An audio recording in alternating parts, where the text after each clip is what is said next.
ओम नमः शिवाय, ओम नमः शिवाय, ओम नमः शिवाय। दोस्तों, प्रतिमा के माध्यम से शत्रु को मारने का मंत्र प्रयोग बता रहा हूँ।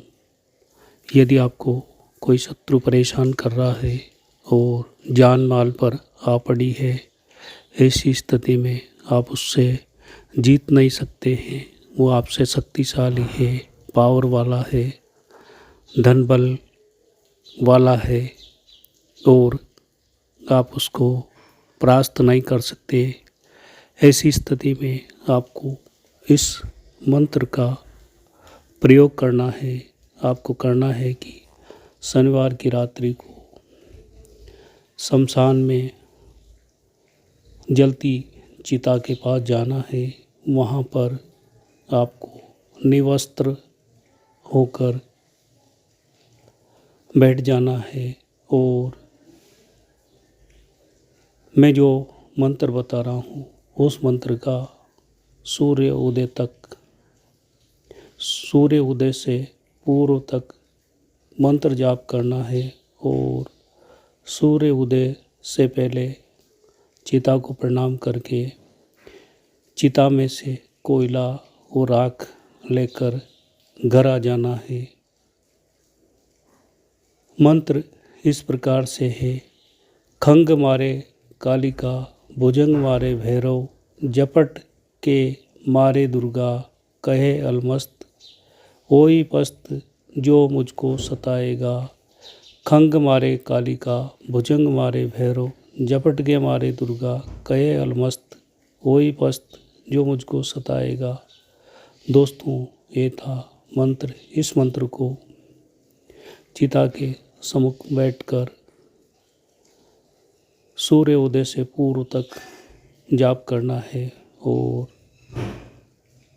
चिता को प्रणाम करके कोयला और आग लेकर आ जाना है। उसके बाद आपको शत्रु के पांव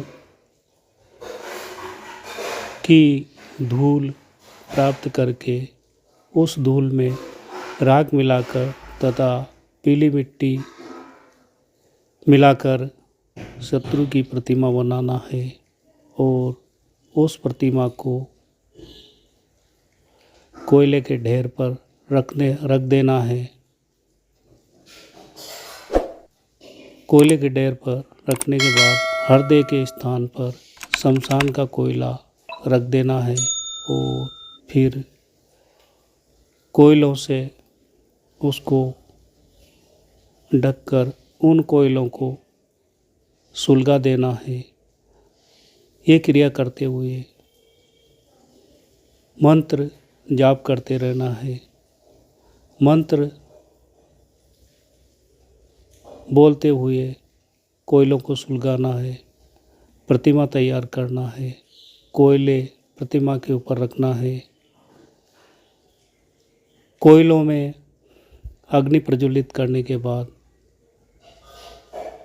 जैसे जैसे कोयले जलेंगे और शत्रु की प्रतिमा को ताप प्राप्त होगा, ताप लगेगा, वैसे वैसे शत्रु को ताप से पीड़ित होकर तड़पेगा और जैसे ही शत्रु की प्रतिमा पूर्ण रूप से ताप के प्रभाव से चटकेगी, उसी वक्त शत्रु भी मृत्यु को प्राप्त हो जाएगा। ऐसा शास्त्रों में विधान है।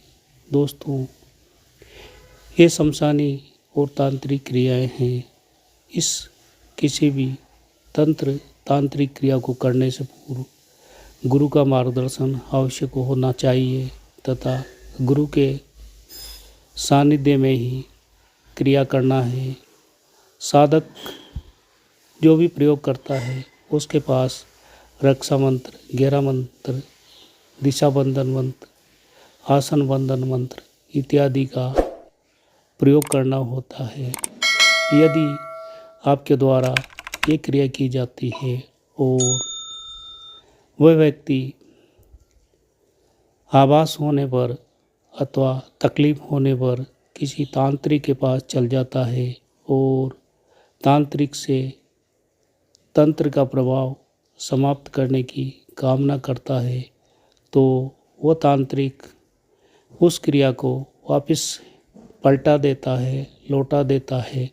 तो वो क्रियाएं जो तंत्र करता है उसी के ऊपर वापस आकर घात करती है। उस तंत्र क्रिया करने वाले की मृत्यु भी हो सकती है। ऐसी स्थिति में तंत्र मार्ग कहा जाता है तलवार की धार है। बिना हान जाने में इस मंत्र का प्रयोग ना करें और बिना किसी कारण के इस प्रकार की क्रियाएं नहीं करें। साथ ही गुरु अनेक प्रकार से मार्ग प्रशस्त करता है। मंत्र को प्रयोग में लाने से पहले मंत्र शक्तियों को भोग प्रसाद दिया जाता है, आह्वान किया जाता है, तब मंत्र शक्ति कार्य करती है तथा इस मंत्र को विशेष तिथियों में शमशान में जाप कर सिद्ध करना होता है। ये विविध प्रक्रियाएं हैं, ये तांत्रिक लोग ही कर सकते हैं। जानकारी के लिए आपके समक्ष प्रस्तुत है। ओम नमः शिवाय, ओम नमः शिवाय, ओम नमः शिवाय।